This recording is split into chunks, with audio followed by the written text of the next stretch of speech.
Assalamualaikum everyone. I hope you all are doing good. In this video we will discuss about pigmentation as I have got so many comments about pigmentation और ये क्यों होती है, इसके causes क्या हैं, इसको क्योर करने के भी हम स्टेप्स देखेंगे और आपने वीडियो को लास्ट तक देखना है ताकि इससे रिलेटेड सारी इन्फॉर्मेशन आपको अच्छे से मिल जाए और क्लैरिफाई हो जाए। तो फर्स्ट ऑफ ऑल पिगमेंटेशन जो है अक्सर लोगों को बाय बर्थ होती है, कुछ लोगों को विद एज के साथ साथ जैसे वो ग्रो करते हैं तो उनके फेस पे डार्क स्पॉट्स आना शुरू हो जाते हैं। And we know that everyone is unique और हर एक की कॉजेज़ भी डिफरेंट होंगी, कुछ को ये जेनेटिक मसला होगा और कुछ को इन्वायरमेंटल फैक्टर्स की वजह से। कहा जाता है कि एक्सेसिव ब्लीच की वजह से भी फेस पे पिगमेंटेशन हो जाती है और पिगमेंटेशन की आगे से इतनी टाइप्स होती हैं, hyper pigmentation, hypo pigmentation, freckles होते हैं और इन सब का ट्रीटमेंट और क्योर भी डिफरेंट है। की एक और वजह सन एक्सपोजर हो सकती है। जब हम बाहर जाते हैं तो डायरेक्टली जो है वो सन रेज़ हमारे लिए बिल्कुल भी मतलब फ़ायदेमंद नहीं होती, बहुत ही हार्मफुल होती हैं। तो इसीलिए सनस्क्रीन्स वगैरह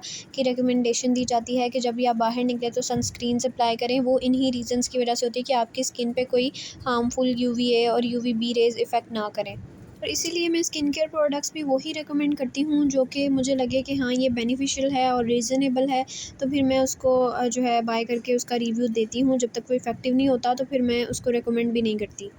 इसी तरह सनस्क्रीन्स के अलावा सीरम्स वगैरह को भी रिकमेंड किया जाता है, लेकिन सीरम्स जो हैं वो कंपैरेटिवली सनब्लॉक्स और सनस्क्रीन्स के मुकाबले में थोड़े से एक्सपेंसिव होते हैं। तो if you can afford it तो गो फॉर इट और आप सीरम्स भी बाय कर सकते हो। बट अगर आप लोग इस तरह के स्किन केयर प्रोडक्ट्स, सनस्क्रीन्स और रेटिनॉल्स या सीरम्स अफोर्ड नहीं कर सकते तो परेशान नहीं होना, क्योंकि होम रेमेडीज़ का ऑप्शन तो हमेशा ही हमारे पास अवेलेबल होता है और इस तरह के इंग्रेडिएंट्स हर घर में अवेलेबल होते हैं।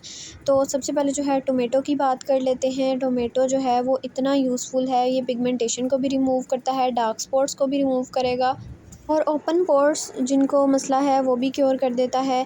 लेकिन पिगमेंटेशन के लिए स्पेसिफ़िकली आपने टोमेटो जूस लेना है और उसके क्यूब्स बना के रख सकते हो, या फिर वैसे ही टोमेटो को अपने फेस पे रब कर सकते हो, जेंटली मसाज कर सकते हो, जिससे डेली आपने इसको अपनी रूटीन में ऐड करना है। अगर आपकी स्किन ज़्यादा सेंसिटिव नहीं है तो आप लेमन के भी कुछ ड्रॉप्स टोमेटो जूस में ऐड करके तो फिर कर सकते हो, क्योंकि लेमन इटसेल्फ में ब्लीचिंग इफ़ेक्ट्स होते हैं और इसमें विटामिन सी भी होता है, सिट्रिक एसिड होता है, तो वो भी पिगमेंटेशन को रिमूव करने में हेल्प करता है। इसके अलावा जो है टर्मरिक जो हल्दी होती है आप उसको भी अपने फेस पे लगा सकते हो, लेकिन हल्दी डायरेक्ट फेस पे नहीं लगानी चाहिए, इसको किसी न किसी चीज़ में मिक्स करके लगाएं तो ज़्यादा बेहतर रहती है। और आलू जो है पोटैटो, वो भी बहुत बेनिफिशियल होता है, उसकी अपनी बहुत सारी प्रॉपर्टीज़ होती हैं जो पिगमेंटेशन को रिमूव करने में हेल्प करता है। इसी तरह एलोवेरा जेल तो हर एक के घर में अवेलेबल होना चाहिए, ये आर्टिफिशियल भी मिलता है और एलोवेरा के पौधे भी होते हैं, तो आप उसको भी फेस पे अप्लाई कर सकते हो। होम रेमेडीज़ तो हमने डिस्कस कर ली। इसके अलावा जो पिगमेंटेशन है वो अगर बाय बर्थ हो या जीन्स में हो तो इतनी इजीली रिमूव नहीं होती, लेकिन इसमें परेशानी की कोई बात नहीं है। आप जिस तरह हो नेचुरल इंसान उसी तरह प्यारा होता है, अगर उसमें कुछ फ्लॉज़ होते भी हैं तो फिर भी वो खूबसूरत ही रहता है। और इसके लिए लेज़र ट्रीटमेंट्स वगैरह भी होते हैं, लेकिन लेज़र बहुत एक्सपेंसिव होती है और हर कोई अफोर्ड नहीं कर सकता। इसके अलावा लेज़र इंसान करवा तो लेता है, लेकिन उसके बाद सर्जरीज़ और लेज़र के साइड इफ़ेक्ट्स भी अपने होते हैं। जब इंसान एजिंग के प्रोसेस से गुज़रता है तो उसके बाद भी जो है वो स्किन पे जो रिएक्शंस होना स्टार्ट होते हैं तो वो इन चीज़ों की वजह से ज़्यादा होते हैं।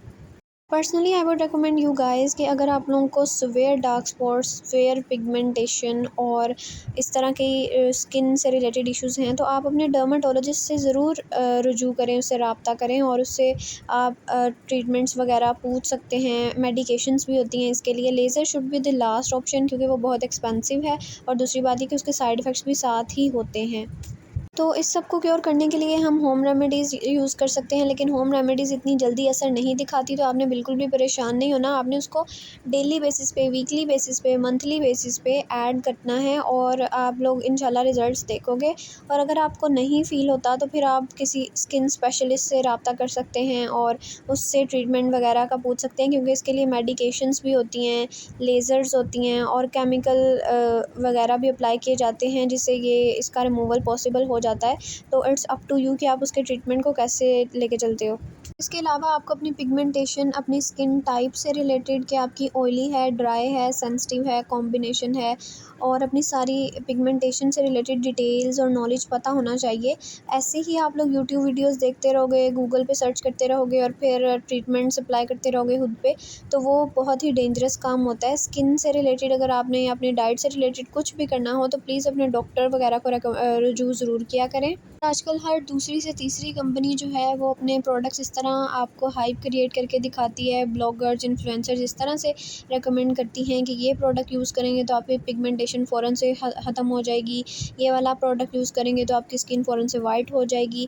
तो ये इस तरह नहीं होता स्किन के आपकी एक ही दिन में, एक ही वीक में जो स्किन का कलर है वो फ़ौरन चेंज हो जाए।